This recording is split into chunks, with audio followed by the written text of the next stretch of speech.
আরে কইছ দোস্ত দোস্ত মেলা টাকা কামাই করলাম। আমি না একটা বিমান অর্ডার দিছিলাম, সেই বিমানটা না মানে কিছুদিন আগে অর্ডার দিছি অনলাইনে, কিন্তু আসে নাই। তুই কি কিনছো? আমি তো বিমান টিমান কিনি না, আমি জায়গা জমি করছি মেলা। হ্যাঁ, আমি গরু টরু কিনছি, জায়গা জমি কিনছি, পুকুরে মাছ ছাড়ছি। আমি প্রতিদিন 2 লক্ষ টাকা ইনভেস্ট করে লাভ করি জানিস।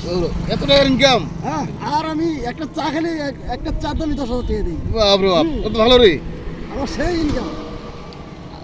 এই যে কিছুদিন আগে মনে কর 1 লাখ টাকা দিয়ে দিচ্ছি। হ্যাঁ তাই নাকি? 1 লাখ। দোস্ত আমাকে উপকার করবি, হ্যাঁ, আমাকে কিছু টাকা দিস তো। আচ্ছা ঠিক আছে, আমি দেশে যত টাকা লাগে আমি দিব। আলা আচ্ছা ঠিক আছে, দিবি তো? হ্যাঁ হ্যাঁ দাও, আচ্ছা। ভাই, দাও, দাও, দাও, দাও।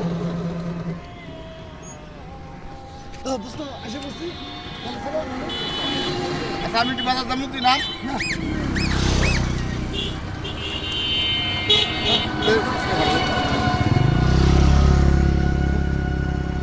ভাই, কত টাকা? 2,000 টাকা। হ্যাঁ, তোর ব্যাপার হলো নাকি? দিয়ে দে। ভাই, আমার টাকা নেই ভাই, পরে দেবো। ভাই, আপনি নাই, আমি বললাম, না ভাই, আমি টাকা নেই।